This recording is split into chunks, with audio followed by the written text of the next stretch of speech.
વિદ્યાર્થી મિત્રો, કેજે એજ્યુકેશન ચેનલમાં આપનું સ્વાગત છે। ધોરણ 8 ચેપ્ટર નંબર 2 જ્ઞાન સાધના પરીક્ષા અંતર્ગત મહત્ત્વના એમસીક્યુ વિશે આપણે ચર્ચા કરીશું। તો પહેલો એમસીક્યુ કે પોલિયો કયા સૂક્ષ્મજીવ દ્વારા થાય છે? તો ઓપ્શન એ આપેલો છે વાયરસ, ફૂગ, લીલ કે પ્રજીવ। સાચો જવાબ શું આવશે વિદ્યાર્થી મિત્રો? તો કહી શકાય કે પોલિયો એ વાયરસ દ્વારા થાય છે। તો સાચો જવાબ આવશે ઓપ્શન નંબર એ। ચલો બીજા નંબરનો પ્રશ્ન આપણે જોઈએ કે દાદર, ખસ કયા સૂક્ષ્મજીવો દ્વારા થાય છે? તો અહીંયા ઓપ્શન આપેલા છે વાયરસ, ફૂગ, લીલ કે પ્રજીવ। તો કહી શકાય કે દાદર છે, ખસ છે, આ બધા ફૂગ દ્વારા થાય છે। આના સિવાય બીજું આપણે ખસ અથવા એને ખરજવું તરીકે પણ ઓળખવામાં આવે છે। તો આનો સાચો જવાબ આવશે ઓપ્શન નંબર બી, ફૂગ। ચલો ત્રીજા નંબરનો પ્રશ્ન કે મેલેરિયા રોગ શેના દ્વારા ફેલાય છે? ઓપ્શન નંબર એ લીલ, ફૂગ, માદા એનોફિલિસ મચ્છર કે પ્રજીવ। ચલો સાચો જવાબ શું આવશે? કહી શકાય કે મેલેરિયા એ માદા એનોફિલિસ મચ્છર દ્વારા થાય છે। જે માદા એનોફિલિસ મચ્છર કે જ્યાં જંતુવાળી કે આપણે ભેજવાળી જે જગ્યા હશે, ખરાબ પાણી હશે, તેમાં રહે છે। તો કહી શકાય કે આપણે સાફ સફાઈ રાખવી જોઈએ। તો સાચો જવાબ આવશે માદા એનોફિલિસ મચ્છર। ચલો ચોથા નંબરનો પ્રશ્ન કે ટાઇફોઇડ કયા સૂક્ષ્મજીવ કે સૂક્ષ્મ જીવાણુ દ્વારા થાય છે? તો ઓપ્શન આપેલા છે વાયરસ, ઓપ્શન બી પ્રજીવ, ઓપ્શન સી ફૂગ કે ઓપ્શન ડી બેક્ટેરિયા। સાચો જવાબ શું આવશે? જો ટાઇફોઇડ છે તો ટાઇફોઇડ એટલે કે સાલ્મોનેલા ટાઇફી નામના બેક્ટેરિયા દ્વારા થાય છે। તો ટાઇફોઇડ બરાબર, તો બેક્ટેરિયા સાલ્મોનેલી ટાઇફી। તો સાચો જવાબ આવશે ઓપ્શન નંબર ડી, બેક્ટેરિયા। ચલો પાંચમા નંબરનો પ્રશ્ન ડેન્ગ્યુ શેના દ્વારા ફેલાય છે? માદા એલિસ મચ્છર, માદા એનોફિલિસ મચ્છર, પ્રજીવ કે વાયરસ? ચલો સાચો જવાબ શું આવશે? કહી શકાય ડેન્ગ્યુ પણ એક પ્રકારનો મચ્છર કરડવાથી થતો રોગ છે।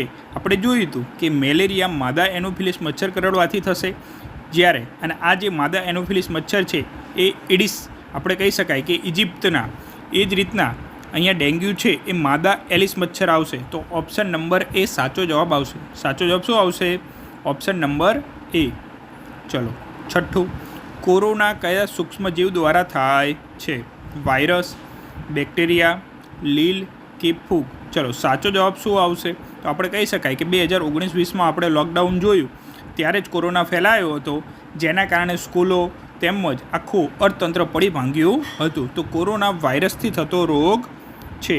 તો કોરોનામાં આપણે કહી શકાય બરાબર, તો વાયરસથી થતો રોગ છે। તો ઓપ્શન નંબર એ સાચો જવાબ આવશે। કોરોનામાં શું આવશે? ઓપ્શન નંબર એ સાચો જવાબ આવશે, વાયરસ। બરાબર, સાચો જવાબ શું આવશે? વાયરસ।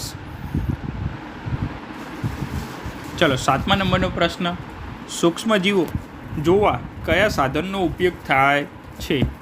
તો ઓપ્શન આપેલા છે ઓડોમીટર, સૂક્ષ્મદર્શક યંત્ર, સ્પીડોમીટર કે થર્મોમીટર। એટલે કે સૂક્ષ્મજીવો જે આપણે નરી આંખે જોઈ શકતા નથી, તો એને જોવા માટે સૂક્ષ્મદર્શક યંત્રનો ઉપયોગ થાય છે। તો સાચો જવાબ આવશે ઓપ્શન નંબર બી। તો એના સિવાય બીજું આપેલું છે ઓડોમીટર। તો ઓડોમીટર એ વાહનોમાં અંતર માપવા માટે વપરાય છે। એના સિવાય ઓપ્શન નંબર સીમાં સ્પીડોમીટર છે, એ વાહનમાં જે સ્પીડ કાંટો હોય છે એમાં જે સ્પીડોમીટર આવેલું હોય છે। જ્યારે થર્મોમીટર શરીરનું તાપમાન કે કોઈ પણ લેબોરેટરીમાં તાપમાન માપવા માટે વપરાય છે। તો સાચો જવાબ આવશે સૂક્ષ્મદર્શક યંત્ર સાતમામાં। ચલો આગળ જોઈએ આઠમા નંબરનો પ્રશ્ન એન્ટીબાયોટિક કઈ છે? તો ઓપ્શન આપેલું છે એમોક્સિલિન, બેઝ, નાઇટ્રોજન તો ફોસ્ફરસ। ચલો સાચો જવાબ શું આવશે?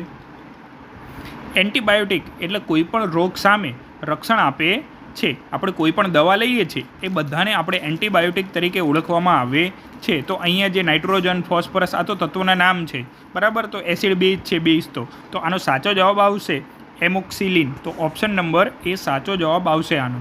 ચલો હવે આગળનો પ્રશ્ન જોઈએ નવમા નંબરનો કે સૂક્ષ્મજીવો આપણા શું છે? મિત્ર છે, શત્રુ છે, એ અને બી બંને છે કે એક પણ નહીં? તો સાચો જવાબ શું આવશે?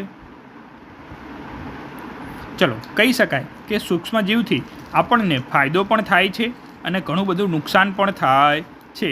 એટલે કહી શકાય કે આપણા મિત્ર પણ છે અને આપણા શત્રુ પણ છે. તો આનો સાચો જવાબ આવશે ઓપ્શન નંબર સી, એ અને બી બંને. ચલો આગળમાં 10મા નંબરનો પ્રશ્ન કે વાયરસથી કયો રોગ થાય છે? કે polio, option number B corona, શીતળા કે ઉપરના તમામ? ચલો શું જવાબ આવશે સાચો? તો કહી શકાય કે વાયરસથી પોલિયો, કોરોના અને શીતળા ત્રણેય વાયરસથી થતા રોગો છે. તો સાચો જવાબ આવશે ઉપરના તમામ. અત્યારે આપણે 2019માં કોરોના જોયો, એના સિવાય જે પોલિયો અને જે શીતળા છે એ પહેલાંના સમયમાં જોવા મળતા રોગો હતા. જે પોલિયો છે એનાથી આપણે કહી શકાય કે બાળક કોઈ પણ અપંગ થતું કે કોઈ પણ હાથ પગમાં આપણે કોઈ કમી રહી જતી કે ખામી રહી જતી તેનાથી લકવાગ્રસ્ત બનતા હતા. જ્યારે શીતળા સૌથી પહેલાંના સમયમાં થતો રોગ હતો. તો આવા જ મહત્ત્વના પ્રશ્ન વિશે આપણે અગાઉના ચેપ્ટરમાં મળીશું. તો આ ચેનલને લાઈક કરો, શેર કરો અને તમારા મિત્રોને આ વિડીયો શેર કરો.